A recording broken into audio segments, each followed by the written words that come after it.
Hi and hello there, collective. My name is Yan. Welcome new subscribers, returning Istam buyers. Thank you sa inyong walang sawang love at support for me. At kung di nyo pa alam, may pa po tayong other channel link down below sa ating description box. So, if interested, just click lamang yung link na yan para mapunta kayo doon at araw-araw ay nag-upload tayo ng collective readings for all signs there. At yun nga mga babes, no, let's check kung sino ito na very tightly na nakakapit sa inyong energy, no. So, it's okay if you're single kasi timeless naman ito, no? Pwedeng ito ay ang energy rito ng someone na nag-iisip sa'yo, no? So, pwedeng new love, no? Or someone here could be your ex if meron, no? And if you're someone here, no, na pwede naman na ikaw ay may kakonect ngayon, no, but you're separated with that person, or you're thinking specifically, no, with someone then, pwede ring ganon. So, you can set your intentions now while I'm shuffling. Or you can pause this video for a while and i-resume mo na lang kapag tapos ka ng mag-concentrate. Okay? So yeah, let's go ahead and check these messages right here for Ya Collective. Maraming salamat sa oras mo. And welcome sa ating mga bago. I-welcome natin. Woohoo! Ang mga bago nating family members dyan. My name is Yan. Pwede nyo rin bitbitin ng iba nyo pa ritong mga friends, loved ones, kahit na yung jowa or crush ninyo. Tara na dito mga babes, no? So, let us see your messages. Archangel Michael, thank you so much, angel guides. Can we get messages about this person here connecting very tightly with collective? Tell me who this person is. What is he or her intentions toward kay collective? And what about the plans, next moves, thoughts? Meron ba? Okay, let us see.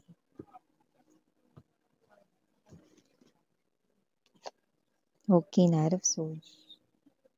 Let's lay everything sa ating table first. Seven of Swords. Knight of Wands. Four of Swords. Ace of Cups. King of Cups. Death energy. Ten of Wands. High Priestess.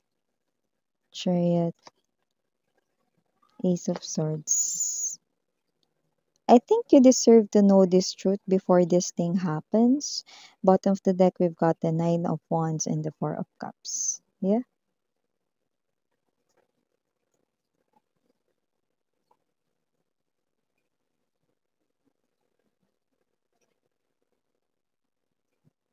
Lagay natin here kasi nagre-reflect sa light. Okay.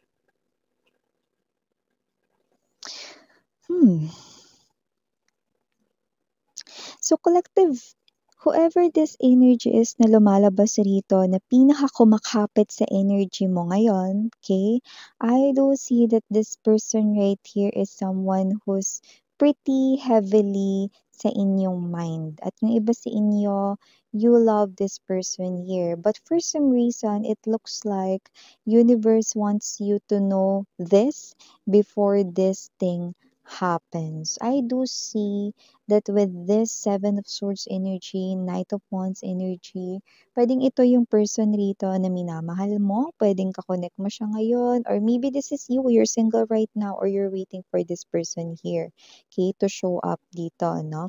Pwedeng, kung sino man tong tao na to, pwede rin naman na siya ay crush mo, nagugustuhan mo, someone connecting sa'yo, someone na nagpapakita rin dito ng motives niya, na gusto rin niya kayo, nagpapakita rito ng kanyang mga love moves sa'yo. So, I see that this person here, you probably do not really know the 101% truth about this person's true colors. Okay? But it looks like the universe is already sending you messages with the chariot and the ace of swords. Okay? And the high priestess, no? Kaso nga, it is being blocked because of your heart chakra, because you love this person here so much. Okay? So this is like a big warning here, guys, no? Because I do see na magkakaroon rito ng attempt of marriage. Okay, possible na maka-receive kayo dito ng marriage proposal coming from this person here who you love so much. And I do see that this is something here, no, na parang like a blind spot. Kasi nga, you love this person here. And nagpapakita rin siya rito sa'yo ng mga actions, movements, mga galawan, no, na mahal niya rin kayo. Okay? Yung iba, nakita ko rito, yes, this person here is really interested sa'yo. This person here is really into you. This person here, yes, mahal niya naman kayo rito, no? But it looks like all the things that you know about this person, hindi pa yun lahat-lahat. What do you mean, Miss Yan? I'm seeing right in here that with the Four of Swords energy, High Priestess, the Chariot, okay? Sa inyo ritong pagsasama, makikita mo, no, na ang tunay na kulay pala ng tao na yan ay hindi ang mga inaasahan mo rito na mga positibong tinataglay niyang mga katangian, karakter, no, personality. So nakita natin dito that this person right here, no, is bound to change, and you will have to see this person's true colors after your marriage. I know that finds, no, pretty creepy. Pero the universe right in here is giving you already a heads up. Okay, the universe is already calling your attention. High Priestess, Ace of Swords energy. Okay? Kasi it looks like yung puso mo siguradong sigurado na rito, but for some reason, no, meron kang nararamdaman, no, na parang kakaiba, na hindi ito isang uri ng positibong feeling or pakiramdam. It is because the universe is sending you a lot of message right here, no, and those messages, no, ay ang kanilang warning or advices sa'yo. Kaya nga lagi ko sinasabi sa inyo, do not always use your heart when you decide. Okay? You must use the alignment of your heart, your mind, and your soul. And that is what we call intuition. Because when you use your intuition, you can never be wrong. Palaging magiging tama ang pagpili mo. No? So may mga bagay, no, na we do all know, no? Change is constant, change is permanent. Okay?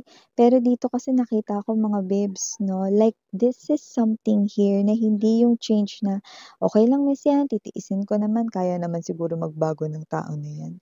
Okay lang miss yan, hindi rin naman ako perfect. Yeah, I know. But the universe is telling you, okay, it's the opposite. Hindi yun ganun kadali because the person that you once dream about will be the person who will become your nightmare. Because you cannot tame this person, you cannot change this person because this person here is someone na ganyan talaga siya. It's just that he or she saw something very perfect na tinataglay mo. That's why kailangan ka niya. What do you mean, Miss Yan? Kailangan ka niya, Ten of Wands energy, Seven of Swords. This person here, yan yung kanyang escape because may mga problema siya rito, no, na hindi niya rito kayang lusutan or lampasan without you. Especially when it comes to, thinking. Kasi mas matalino ka sa kanya eh. Aminado naman siya doon. Okay? So parang because of you, nagagawa niya ritong makalusot sa mga problema dahil matalino ka. Nabibigyan mo siya ng tamang advice kung anong dapat niyang gawin. Okay? At lagi kang nakasuporta, which is number 1 din sa mga top niya rito na dahilan kung bakit perfect kayo rito na makasama niya rito sa life. Because, okay, this person here is someone who always makes sandal dito, no? So, hindi talaga siya rito nakakalampas sa mga problema at mga challenges, no? Nang siya lang, okay? At ikaw, alam mo rin yan. Eh, pero ikaw, ang dating sa'yo, tinutulungan ko miss yan kasi mahal ko siya eh. Hindi mo napapansin, mga babes, no? Na this person here cannot really do something without your help. Okay? So, kahit rito sa mga trabaho niya na wala ka namang kinalaman doon, 'no, nakakapagbigay ka ng matinong advice at natutulungan mo din daw siya pagdating sa pinansiyal. Basta kasi nakita ko rito with the Knight of Swords energy, ikaw yung gawa ng actions para mapabuti itong tao na 'to. Ikaw yung alam mo yun, kahit problema niya, ikaw yung pinakahumaharap niyan, okey? So it looks like you could be realizing it now if this person here is not anymore in your life. Okay? So, may energy rin dito that this person here, no, from a very loving creature, like a prince, like a princess, like a king, like a queen, okay? This person here will turn into someone who's gonna be a monster. Okay? Buti kung kasing cute nila Bubo na monster. Ang magiging itsura niya sa hinaharap. Hindi eh. You will get tired, sweetheart. Nine of Wands energy. Okay? And you will always make hanap this person here. Saan kaya yung tao na yun? Anong oras na? Hindi naman siya ganyan dati. Okay? And you will always make hanap din sa truth because this person here will start concealing anything. Okay? That you will feel like this person here is deceiving you, cheating on you, lying. You will get tired of those things. Okay? So I do see that this person here will eventually ask for your hand, will ask for the permission of your parents, no? Napakasalan siya rito, no? Pero before this thing happens, universe is already revealing us the truth about this person here. Four of Swords energy, no? Yung iba sa inyo nakakapanaginip kayo rito ng mga panaginip na you are in somewhat dark place and sumisigaw kayo, walang lumalabas na boses, you're trying to call anyone but it looks like no one's around, no? Yeah, because that is, okay, the energy that you will be in the future. Okay, now you're not seeing it because Ace of Cups energy, King of Cups, this person here is continuously pouring you the love, the affection. Okay, I do not really see that this person here is really someone na you think yun na talaga siya. Hindi, no? So this person here is good at concealing. This person here is good at making takpan yung kanya ritong mga mistakes, no? Pero may mga nagagawa na siya ritong mistakes, pwedeng hindi mo lang nanonotice because pwedeng you're busy kasi helping him or her out while you're also doing your own business, your own thing, because you're also working dito, no? But this person here, mas hayahay siya kumpara sa'yo. Don't make this person here, no, na gawin ng life mo na miserable in the future. Four of Cups energy, nakikita ko rito, mamomroblema kayo talaga. And I also see this person here, papakailaman pa rito yung pera. Okay? Ipangbibili nyo na lang ng pamalengke ninyo, ipangkakain nyo na lang or ipambabayad na lang ng kuryente rito na wala pa. May pinanggamitan pa siya na pampersonal niya rito, no, na pangangailangan or bagay. Okay? I see you getting tired. Universe see this first. That's why I as the medium, okay, ito yung role ko to tell you this. Because I am the second to see this. So, if you are loving someone so much right now and you're waiting for that person to come to you, to tell you, to confess you that he or she loves you, or maybe this person here, no, is your ex and you're waiting for this person to come back into your life, someone you love so much, don't get too blinded because of love. Because I do see that you feel something weird, that it feels like na parang hindi mo ito maintindihan and you cannot explain what is this type of feeling, but this is something bothersome.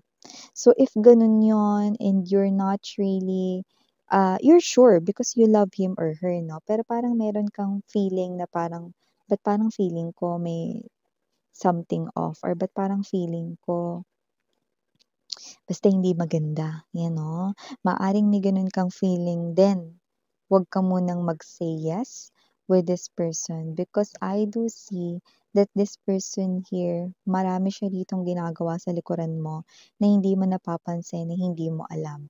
And I also see that this person here will turn into a monster someday. Yeah. And I don't want you to deal with the monster dahil una sa lahat mga babes, no, wala tayo sa anime, no, hindi mo pwedeng, hami hami wave, no, ang ang person na ito, 'di ba? Or kapangyarihan ng araw, 'di ba? So, I do see that you can escape this early as now. Okay? As long as you listen to your intuition. Because may mga ginagawa siya rito na very alarming na rin. Okay? So, try to be aware, observe, no? Para maispatan mo ito. Because I'm telling you, okay? It's okay that you spend time being single.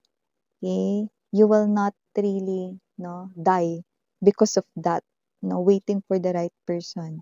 But, okay, you will definitely die with this person's consumption, no, dito sa tao na ito. Yeah? So, for the initials right in here, yes, we do have, andito letter P, andito letter T, andito letter E. We also have here C, Z, H, J, A, and last but not the least, K. So yeah, these are all the messages. Thank you again, Mariana, on Sarang Hill, Love and Light. Annyeong.